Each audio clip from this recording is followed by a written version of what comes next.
Assalamualaikum warahmatullahi wabarakatuh. Waalaikumsalam warahmatullahi wabarakatuh. Bagaimana kabar teman-teman hari ini? Alhamdulillah baik, Pak. Sebelum kita memulai konseling kelompok ini, marilah kita membaca doa. Saya tunjuk Mas yang paling ujung, dipimpin Mas doanya, Mas.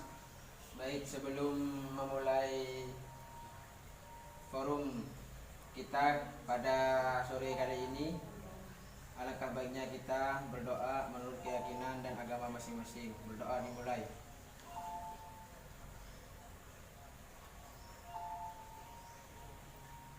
Selesai. Terima kasih, Mas. Sebelum memulai ini, saya akan memperkenalkan diri saya terlebih dahulu. Nama saya Muhammad Hidayat. Kalian bisa panggil saya Bapak atau siapapun terserah. Dan saya ingin kenal kalian secara masing-masing. Kalian hanya mengucapkan nama panjang dan nama panggilan. Baik, Oke, dimulai dari Mbaknya. Nama saya Nurul Kamaria, biasa dipanggil Nurul. Mbak Nurul ya? Ya. Silakan, Mbak. Nama saya Yanti Molindi, biasa dipanggil Yanti. Oh, Yanti. Ya. Silakan, Mbak. Nama saya Nurulani Sufianti, saya dipanggil Yanti. Mbak Yanti juga. Silakan, Mbak. Perkenalkan, nama saya Wanda Amelia, biasa dipanggil Wanda. Oke, Masnya. Baik, nama saya Fajar Marzuki, bisa dipanggil Fajar. Oke, Mas Fajar. Ya. Dilanjut, Mas. Nama saya Aldi Sulaiman, bisa dipanggil Aldi. Aldi. Yang terakhir? Nama saya Faizal Ridho, bisa dipanggil Faiz. Oh, Faiz. Baik, kalau memang sudah kenal satu sama lain, kita langsung saja ke penjelasan ya. Di sini ada sudah yang tahu apa konseling kelompok? Belum, Pak. Sama sekali? Belum. Oke, kalau belum tahu apa konseling kelompok, saya akan jelaskan sedikit ya. Konseling kelompok ini adalah sebuah bantuan terhadap konseling untuk mengentaskan suatu permasalahan yang dilaksanakan secara kelompok. Paham? Paham. Oke, Mbaknya silakan diulang, Mbak. Jadi konseling kelompok itu merupakan suatu proses bantuan untuk mengentaskan permasalahan konseli dengan dinamika kelompok. Oke, baik. Dalam konseling tentunya itu ada asas-asas yang harus kalian perhatikan dan kalian patuhi. Saya akan memberikan dua asas yang harus kalian patuhi dan kalian laksanakan. Yang pertama itu ada asas kerahasiaan, yang kedua ada asas keterbukaan. Apa Masnya tahu? Apa asas kerahasiaan? Nggak tahu, Pak. Mbak? Kalau nggak salah itu nanti dari permasalahan ini hanya dibahas di dalam forum. Oke. Yang pertama itu ada asas kerahasiaan. Asas kerahasiaan itu adalah di mana apa yang akan terjadi di forum ini tidak akan bocor kemana-mana. Artinya tidak akan digunakan oleh oknum yang tidak bertanggung jawab. Yang kedua itu ada asas kerahasiaan atas salah nih. Yang kedua itu ada asas keterbukaan. Asas keterbukaan itu adalah di mana konseling ini harus bercerita tentang masalahnya tanpa ditambah dan tanpa dikurang-kurangi. Artinya jelas, padat dan detail. Oke, paham? Oke, paham. Insyaallah. Sebelum memulai konseling, alangkah baiknya kalian itu harus tahu saya hanya mempunyai waktu 45 menit dalam proses konseling ini. Jadi gunakan 45 waktu ini dengan baik dan apa, Mas? Ya, semaksimal mungkin. Baik, saya akan membacakan sebuah ikrar dan kalian harus mengikuti apa yang saya ucapkan. Baik, Pak. Saya mulai ya. Ya.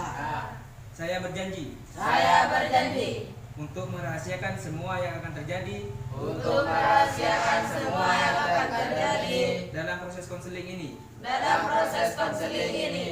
dan juga saya berjanji Dan juga saya berjanji akan terbuka terhadap masalah saya. terhadap masalah saya. Apa kalian tahu maksud saya melaksanakan konseling kelompok ini? Saya Pak Oke, silakan Mbak. meminimalisir keterlambatan untuk datang ke sekolah. Oh, Mas? Karena saya sering telat Pak. Saya Pak, Oke, silakan Mas Fajar. tidak bisa mengatur waktu.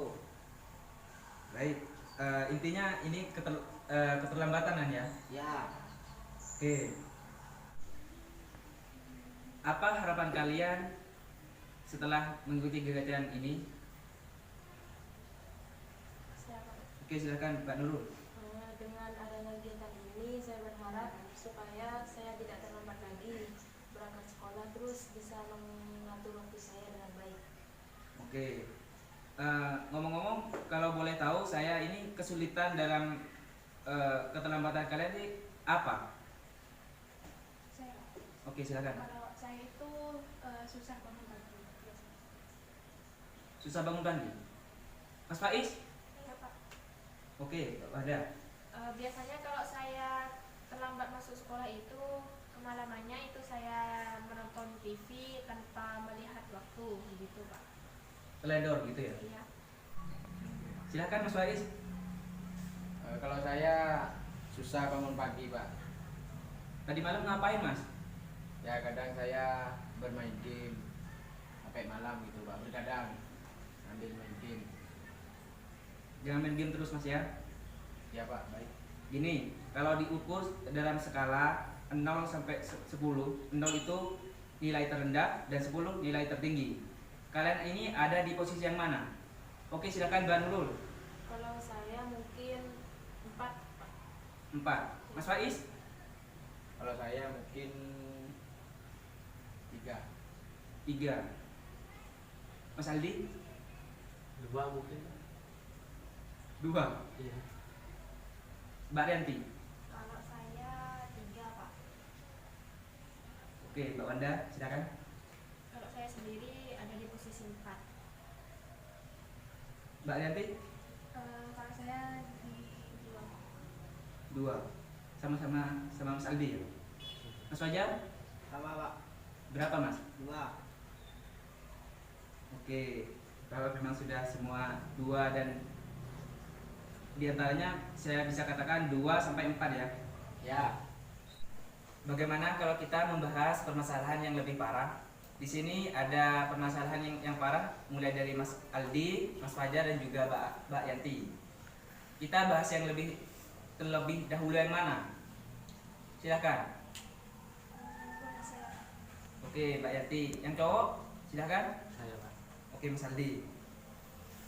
Oke, kalau boleh saya tahu penyebab yang membuat Mbak Yanti itu sering telat itu apa Mbak? Kalau saya itu susah bangun pagi Pak, sehingga kalau berangkat itu biasanya mepet. Susah bangun pagi. Mas Aldi, silakan. Kalau saya pas malamnya itu biasanya Pak susah tidur, suka scroll gak jelas gitu. Bisa dikatakan insomnia gitu Mas. Betul. Oke. Oke, dari Mbak Yanti, apa penyebab yang bisa membuat Mbak Yanti itu tidak bisa bangun pagi? Kalau saya itu sebenarnya sama kayak Mas Andi. Kalau malam itu suka nonton drama Korea. Drakor. Kalau Mas Aldi, insom kan Mas ya? Iya. Memang sudah lama Mas Aldi mengidap insom atau gimana? Sebetulnya bukan insomnia sih, Pak, tapi lebih kalau malam itu lebih suka lihat itu main game gitu Pak. Terus pas siangnya itu pengen tidur, paginya itu pas subuh. Jadi kebablas sampai jam 8. Baik. Jadi kesimpulan dari Mas Aldi dan juga Mbak Yanti ini, ketika malam hari itu tidak bisa tidur, waktu malam ini digunakan untuk kegiatan yang menurut saya tidak berguna. Digunakan untuk main game, digunakan untuk nonton drakor dan lain-lain, dan mengakibatkan pagi hari itu susah tidur, susah bangun. Baik, saya akan memberikan sebuah tugas untuk Mbak Yanti dan juga Mas Aldi, tapi ini tidak terkhusus ke Mbak Yanti dan Aldi. Semuanya harus mencari juga ya. Baik, Pak. Saya memberikan tugas mencari video di YouTube, bisa di mana saja, tentang bagaimana motivasi ketika berangkat sekolah ingin yang terlebih dahulu nyampe ke sekolah. Bisa di YouTube, bisa di majalah, bisa di mana saja, terserah kalian. Tapi tugas ini harus kalian laksanakan ya. Ya, Pak.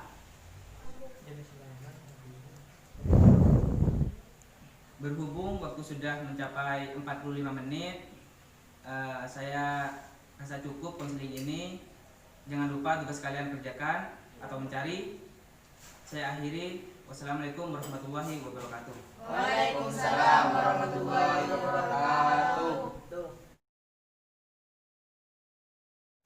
Assalamualaikum warahmatullahi wabarakatuh. Waalaikumsalam warahmatullahi wabarakatuh. Kita berjumpa kembali di pertemuan yang kedua. Bagaimana kabar kalian semua? Alhamdulillah, baik, Pak. Alhamdulillah kalau kalian semua baik-baik saja. Saya absen dulu ya. Ya. Mulai dari Ali Sulaiman, Hadir. Faisal Lido, Hadir, Pak. Fajar Marzuki, Hadir. Nurul Kamaria, Adianti Hulili, Nurul Laili Sofyanti, yang terakhir Wanda Amelia. Hadir. Baik, semuanya sudah hadir semua. Kita mulai. Sebelum mulai kita membaca doa dulu. Mas Andi bisa memimpin doa ini. Baik, Pak. Baik, sebelum konseling ini dimulai, mari kita berdoa terlebih dahulu. Berdoa dimulai.